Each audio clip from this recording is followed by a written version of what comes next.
Hello, ladies and gentlemen, welcome back to Planet Coaster. Today we are going to start a new area, which is part of the vintage area of our Camel Studios. But this is kind of a series within the series, and I'm gonna explain in a few seconds why. For those of you who are following me already here on YouTube, have seen potentially the posting a few days ago. For those of you, this might not be a big of surprise.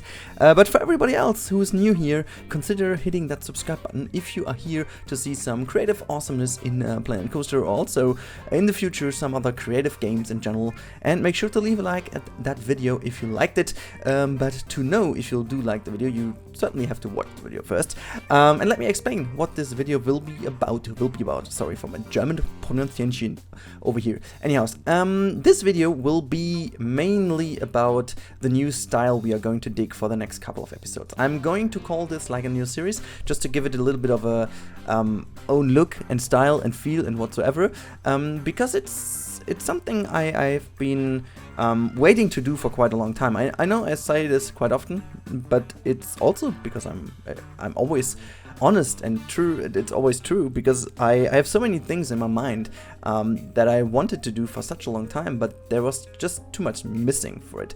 And with this new vintage style, I came across the idea to make, as I said, this kind of 60s fairground kind of style, which is also the expo pavilion from which I've built in the last episodes. But I think, you know, with an expo, there's always something coming with it, which is kind of the future. And an expo always shows pieces of the future. So now to explain a bit more what this all is about is, like, imagine we have the 60s expo, and this was part of a movie set from, let's say, the 20s, 30s. They can also be, like, you know, they can also be enhancing this, or like, let's say they even add something to this movie studios, which is then for the 60s, 70s. Now imagine in this studio area, they have been using this broad and this great piece of land to create a set for a futuristic movie. And this is what I'm going to build right now. So this will be a very 60s retro-futurism inspired build, which is called AtomPunk or AtomPunk. I don't even know how that is being pronounced in English correctly. But I found this really interesting, so some of you guys mentioned that in the comments, so I was looking up. It's basically AtomPunk or AtomPunk, and I think it's fairly cool to dig a style like that. It's something I haven't seen so much in Planet Coaster. Actually, I haven't seen that in general. No, it's not really goodies. It's something completely different, right? It's a retro-futurism style, which is really, I think we can call this vintage, because it's simply very retro. And I feel like this is a very cool theme to go for. And I have to say, I'm quite far already. I had a good rush of 2 days before I will now, for the whole weekend, sit down closed in my room to finish off my master thesis. So don't worry, these 2 videos, or 3 actually, for the next couple of days, are pre-produced. I have done them a few days before the weekend, so I can completely concentrate on finishing my master thesis first. So for those of you who are worrying and also left some comments recently about that I have to focus on this first, don't worry, I do. I'm so well in my time frame. I will explain a bit more about that later in this video, when I finish talking about what we do.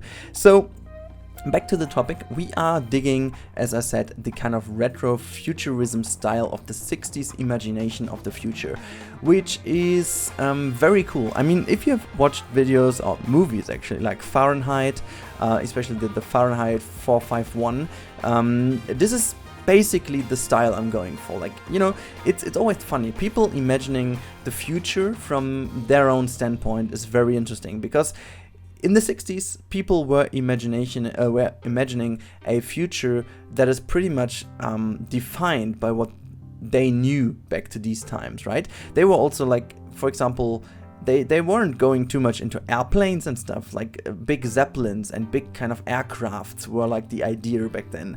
They weren't even thinking too much in electro kind of thing. You know, jet power and steam power was still a big thing. Actually, not steam power, but jet power, which was a big and huge development of the Cold War. Like these kind of rocket things, right? That was really the style and things people were going for the future.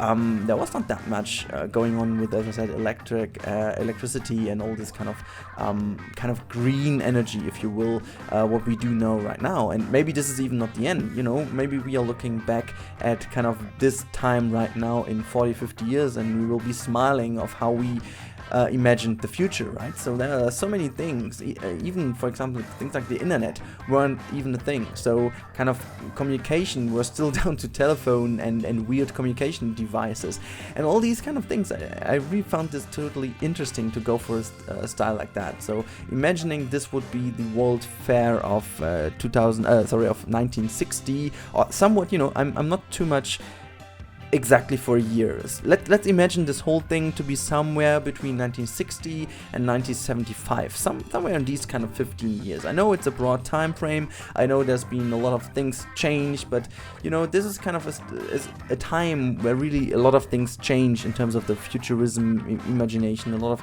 technological developments have been discovered or actually achieved, so a lot of things changed, and I want to kind of incorporate all this together in this little set. So in the end, this also should really look like an own standing set. Don't expect this to be a perfect kind of themed set which you can, you know, take and build kind of a retro-futurism city.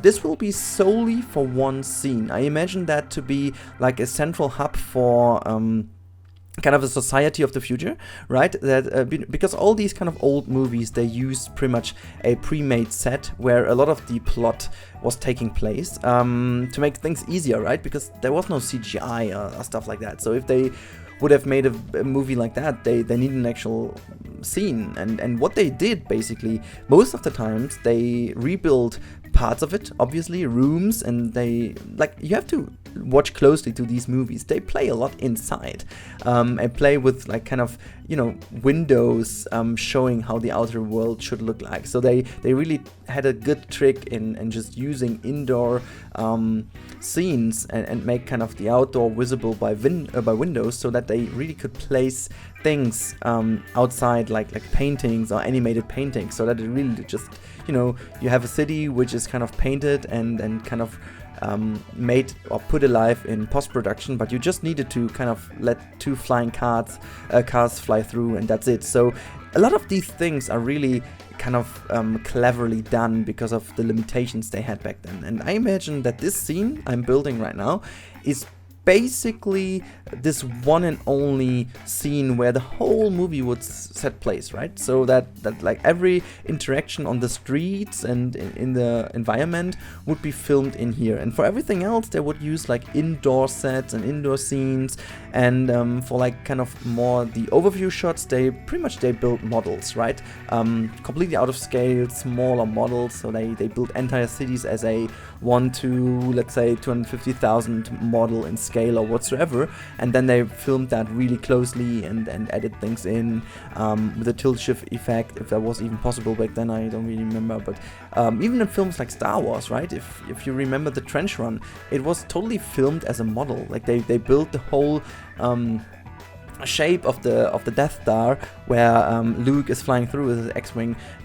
They completely built that as a big model, which they filmed through with their cameras. So a lot of things going on in this kind of area. So they were really clever and really innovative when it comes to filming mechanisms. So that's also why this kind of area has been giving us a lot of kind of scenic things and a lot of techniques to film. Actually, a lot of interesting filming techniques going back to this time back then when the technology was kind of better already. So, and all the filmmakers were able to produce more interesting stuff, but they still haven't had the CGI possibilities that we have right now. So they had to come up with creative solutions to basically build a movie set as a model of, as I said, just, you know, I mean, imagine if you build like this entire movie set as I do right now, and imagine that would be actually the one set they used. you have to basically have the whole movie already in your head.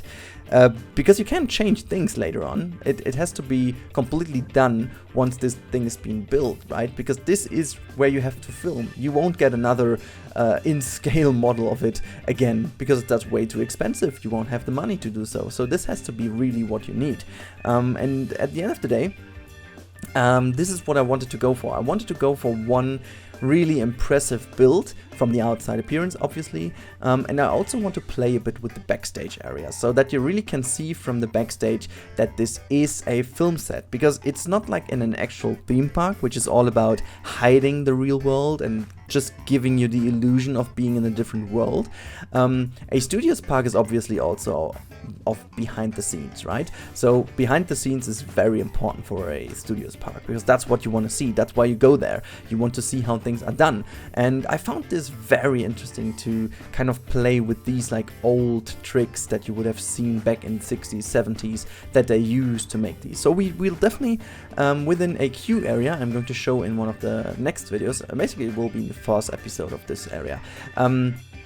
It will definitely be a small scale model. I'm not quite sure how much I'm going to dig that. I'll do this when I'm finished with my master thesis for sure, when I have the time for it. But I can really imagine that that could be a fun episode, just to make a small, you know, taking these two buildings I'm going to build right here. Actually, there will be 3 in the end, but taking those and make them a lot smaller. So you also see me building some really 60s, 70s inspired buildings, and then added a modern touch to it. So this building I'm making right now, you can pretty much find on Google Images, nearly one by one, because normally I don't like to copy that much, but I found this very useful for a number of reasons. So the first reason being is that it's quite tall, so it can actually act like weenie, and also because it does fulfill the job to hide the little Tower of Terror ride. I don't even know how this is called, but I really wanted to bring that in, because this ride will actually go into the offices, and this is also, I wanted to go into some interior design. That will be fun in the end. So as you can see, I'm placing this right now on top of this one. Later on we were also gonna do a little bit of indoor theming, but that will be in the 4th episode as well, or maybe in the 5th episode, just to make sure that this is like, you know, something really interesting we haven't seen so far. I've gone a lot for outdoor theming in here, just some small things, but in studios is especially about the interior. So I imagine having on each level this ride is going to stop in, we have a different film set, right? So different movie sets, and in the end I can even imagine that I can kind of make a little short movie of how that could have looked for a movie. That could be very fun. Though this is the point where we come to the question of this video. So I learned from last video, guys, that you seem to comment a lot, which I love, once there is a good question where a good answer is has to be given. And you know, because commenting just for the sake of commenting is a bit weird, because why should you? And you know, saying always the same is also somehow weird. So now, for those of you who stick with me until this very point, here's the question. What kind of movie would this have been?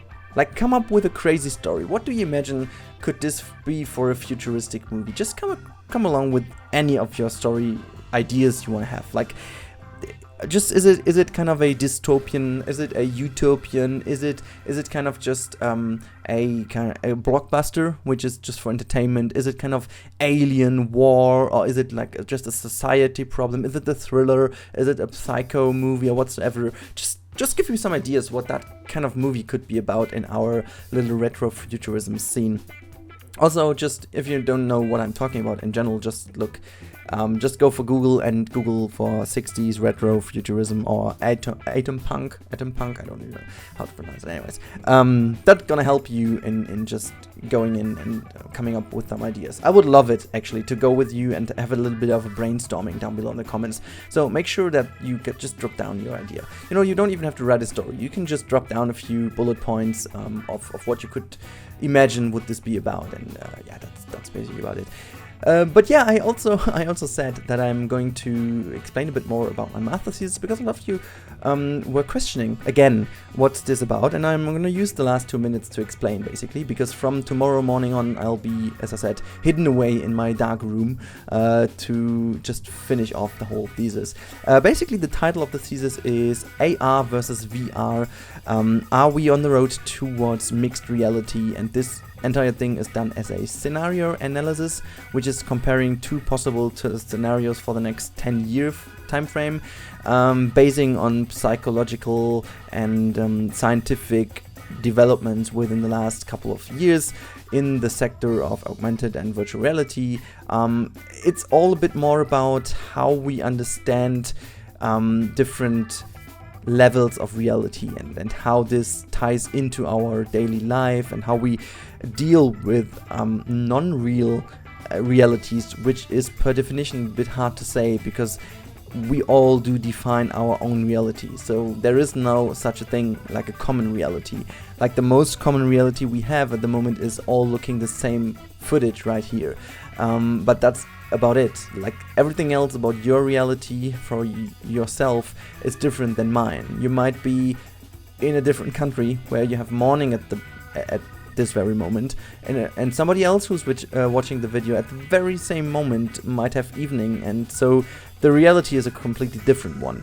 And talking about this, virtual reality will offer us a approach on having a common reality, a common virtual reality, which is not that much influenced by our very own individual things, rather than the given one by the virtual reality, which is a lot of, you know, it's I don't want to go even more into detail because it's very hard, and I have to say I spent some hard nights thinking about that. It really, yeah, just made my brain steam a lot. So yeah, that's about it. But hey, let me just drop down some comments if you want to know more about the master thesis and anything else. But the video is about to end now, so I'm going to prepare for the outro right now. So if you like that video, give it a thumbs up. As always, subscribe if you haven't already, if you want to see more of this creative stuff, and also some talks about various themes you can topics you can come up with in the comments. Anyhow, enjoy your day and see you in the next one, guys. Bye bye. We should be hiding out wherever we may find